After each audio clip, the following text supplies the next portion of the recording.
Hello friends, मैं हूं आपका दोस्त अली और आपने ट्यून किया है take and programming Guru channel. तो दोस्तों, आज मैं आपको बताऊंगा, ये पार्ट है एसक्यूएल सर्वर का दूसरा।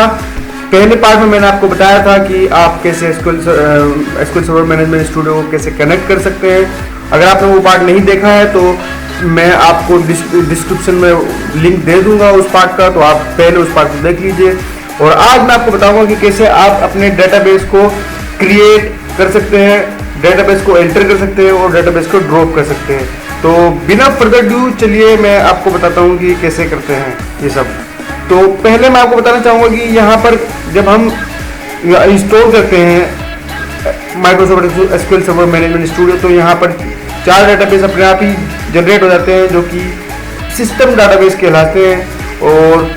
और अगर हमें अपना डेटाबेस खुद का क्रिएट करना होता है तो ये तो हम 2 तरीके से कर सकते हैं वो डेटाबेस क्रिएट। या तो हम डेटाबेस फोल्डर पे जाएं और राइट क्लिक करें और न्यू डेटाबेस पे जाएं, और यहाँ पर आप देखेंगे कि अभी एक विंडो पॉपअप हो जाएगी।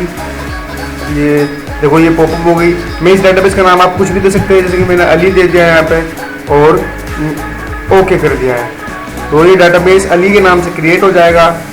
ठीक है दोस्तों, देखो आप देख भी सकते हैं डेटाबेस अली के नाम से क्रिएट हो गया है। या फिर आप क्या कर सकते हो, दूसरा तरीका ये है, ये तो मैनुअली था और दूसरा था प्रोग्रामेटिकली आप क्रिएट। आपको कुछ भी चीज़ क्रिएट करनी है डेटाबेस में तो आप क्रिएट ही यूज करेंगे। ये एक डेटाबेस में अगर आपको डेटाबेस क्रिएट करना है, टेबल क्रिएट करनी है या फिर व्यू क्रिएट करना है, स्टोर प्रोसीजर क्रिएट करना है, कुछ भी क्रिएट करना हो आपको जो है तो आप क्रिएट ही करोगे। क्रिएट डेटाबेस का नेम अगर आपको यहाँ पे जो है देना होगा, डेटाबेस नेम आपको यहाँ पे देना होगा। तो डेटाबेस का नेम मैं दे देता हूँ Ali2 ले देता हूँ फिलहाल में। ठीक है, तो दोस्तों यहाँ पर Ali2 क्रिएट हो जाएगा। एंड ये आगे नीचे लिखा हुआ मैसेज में कमांड कंप्लीटेड सक्सेसफुली। अब डेटाबेस क्रिएट हो गया और अगर आप डेटाबेस फोल्डर को रिफ्रेश करोगे यहाँ पर तो जो है ये दिखाई दे जाएगा आपको। ठीक है दोस्तों, ये रहा Ali2। लेकिन जब डेटाबेस क्रिएट होता है तो कुछ चीज़ें जनरेट होती है, फाइलें जनरेट होती हैं, वो मैं आपको बताना चाहूँगा ज़रूर, क्योंकि उसकी ज़रूरत हमेशा पड़ती है एक प्रोग्रामर को। तो वो फाइलें वो क्या होती है कि मैं उनको फाइल सिस्टम पे और यहाँ आप प्रॉपर्टी पे जाओगे, फिर फाइल्स पे जाओगे और फिर आप जो है इधर को थोड़ा सा जो है फाइल टाइप या फिर यहाँ कहूँ कि यहाँ से फाइल पाथ में जाओ और ये फाइल पाथ कॉपी कर लो। मैं इस फाइल पाथ को कॉपी कर लेता हूँ, कमांड कॉपी कर लेता हूँ मैं, और फिर मैं जो है इसको जो है आप यहाँ पर अपनी रन विंडो खोलिए और यहाँ पर पेस्ट मार दीजिए कमांड। तो ये फाइल ये जो है यहाँ पे इस फोल्डर पे आ गया, कंप्यूटर के अंदर ग्लोबल डिस्क प्रोग्राम्स और माइक्रोसॉफ्ट एसक्यूएल सर्वर, और इस फोल्डर के अंदर आके तो ये 2 फाइलें जनरेट हुई है जो कि बहुत ही MDF और LDF फाइलें जनरेट होती हैं यहाँ पर। तो जो है मैं आपको दिखा देता हूँ।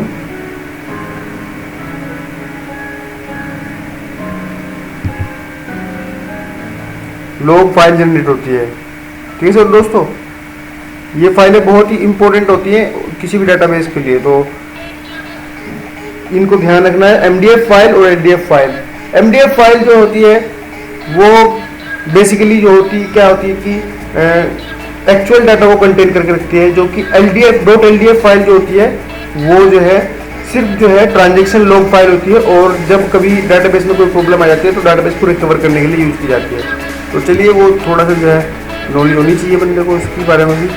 और अब मैं आपको बताता हूँ कि जो है अपने डेटाबेस को आप अल्टर कैसे कर सकते हैं। यानी आप इसको अगर सपोज कि इसका नाम चेंज करना चाहते हैं तो 2 तरीके हैं। या तो आप सिंपली जैसे कि रीनेम करते हैं, हम किसी भी फोल्डर को ऐसे कर सकते हैं, Ali3 कर सकते हैं इसको, जैसे ये यहाँ से भी नाम चेंज हो गया।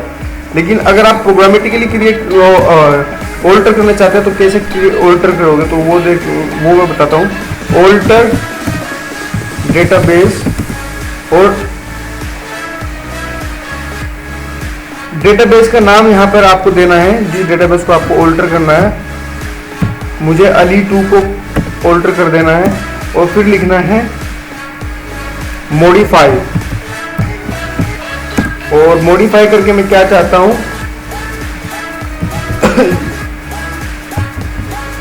मॉडिफाई करने के बाद जो है मैं चाहता हूँ उसको बदल के कर देना चाहता हूँ, जैसे कि मैं अली 4 कर देता हूँ और अब इसको मैं कर देता हूँ यहाँ पे। तो यहाँ पर आ रहा है लिखा database name Ali 4 has been set. अब अगर अली 2 को आप जो है यहाँ पर सर्च करोगे तो आपको ये अली 4 नज़र आएगा रिफ्रेश करने के साथ ही, जो अली 4 हो गया है। तो दोस्तों याद रखना है ये चीज़ कैसे होते हैं कि ऑल्टर डेटाबेस का नाम, जिस डेटाबेस को आप अल्टर करना चाहते हैं, फिर मॉडिफाई कीवर्ड यूज़ करना है आपको, और फिर नाम लिखने के बाद आपको जो नाम देना है वो लिख दीजिए आप।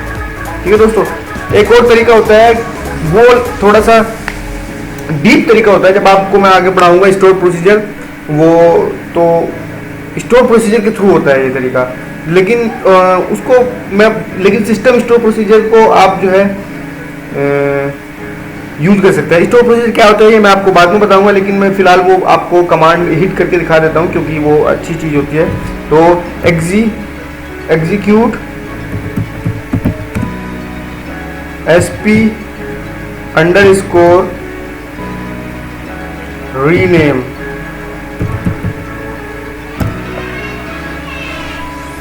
ठीक है दोस्तों, रीनेम DB, और आपको यहाँ पे इसमें क्या ओल्ड नेम देना है। यहाँ पे ओल्ड नेम देने के लिए सपोज कि मैं अली 3 को जो है बदलना चाहता हूँ और कॉमा लगा के आपको न्यू नेम दे देना है। सपोज करो मैं अली 3 को अली 5 कर देना चाहता हूँ। तो दोस्तों यहाँ पे अब आप इसको एग्जीक्यूट करोगे तो जो है अली 5 हो जाएगा। यहाँ पर सक्सेसफुली कमांड अली को आ गया, तो अब आप इसको देखोगे कि ये नाम चेंज हो गया, अली 5 आ गया होगा। ठीक है सर दोस्तों, तो ये था एक स्टोर प्रोसीजर के थ्रू। ये सिस्टम स्टोर प्रोसीजर होता है। मैं आपको 2 टाइप के स्टोर प्रोसीजर होते हैं, तो कस्टम स्टोर प्रोसीजर जो कि हम अपने आप बनाते हैं, और एक सिस्टम स्टोर प्रोसीजर जो कि सिस्टम ऑटोमेटिकली जनरेट करके देता है हमें। ठीक है दोस्तों, तो ये सिस्टम स्टोर प्रोसीजर यूज कर सकते हैं आप स्टोर डाटाबेस का नाम चेंज करने के लिए। अब मैं बताता हूँ आपको डाटाबेस को आप ड्रॉप कैसे कर सकते हो।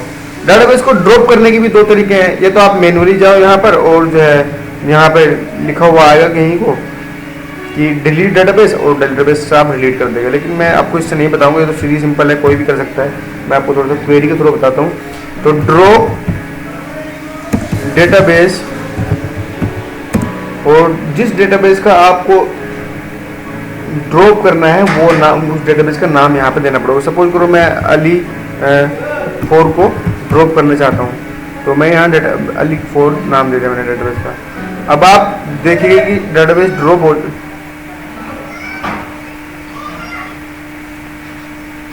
ड्रॉप डेटाबेस का नाम ये तरीका तो सही है, दिक्कत कहाँ है इसको। ड्रॉप डेटाबेस का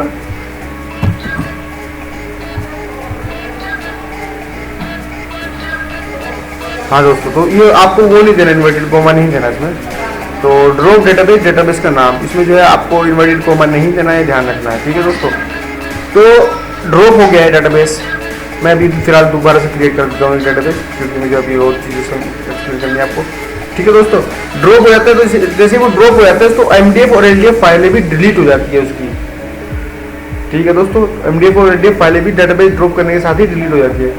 लेकिन एक सिनेरियो ऐसा है कि जब डेटाबेस ड्रॉप नहीं होगा, वो कब नहीं होगा। सपोज कीजिए आप डेटाबेस 2 को यूज कर रहे हैं फिलहाल, ठीक है दोस्तों, और इसी को आप जो है डेटाबेस 2 को ही आप डिलीट करना चाहते हो, तो आप इसको ड्रॉप नहीं कर सकते। इस केस में वो लिखा आएगा can't drop database Ali because it is currently in use. जो करंटली आप यूज कर रहे हो डेटाबेस, वो डेटाबेस आप जो है डिलीट नहीं कर सकते दोस्तों, तो ये ध्यान रखना है थोड़ा सा। तो फिलहाल के लिए शायद इतना ही है इसमें वीडियो में कि कैसे मैंने आपको डेटाबेस को आपको क्रिएट कैसे कर सकते हैं डेटाबेस को। और हाँ दोस्तों, अगर आप मैनुअली यहाँ से सेलेक्ट नहीं करना चाहते कोई डेटाबेस, तो आप डायरेक्टली सिर्फ यहाँ पे एक कमांड लिखोगे और उस कमांड को रन कर दोगे, तो जो है वो डेटाबेस अपना आप यूज में आने लगेगा। यूज डेटाबेस और डेटाबेस का नाम, सपोज करो मैं अली को यूज़ करना चाहता हूँ फिलहाल, और अली तो यूज़ में है ही, तो अली 5 को यूज़ करना चाहता हूँ मैं, सपोज कीजिए। तो मुझे अगर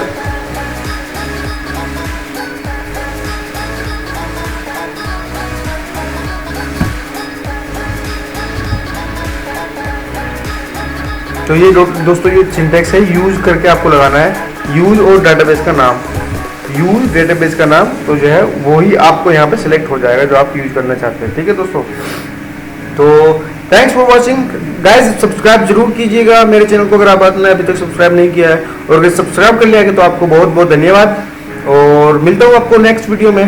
bye bye, see you, take care, और अपना ख्याल रखना दोस्तों। Thank you for watching.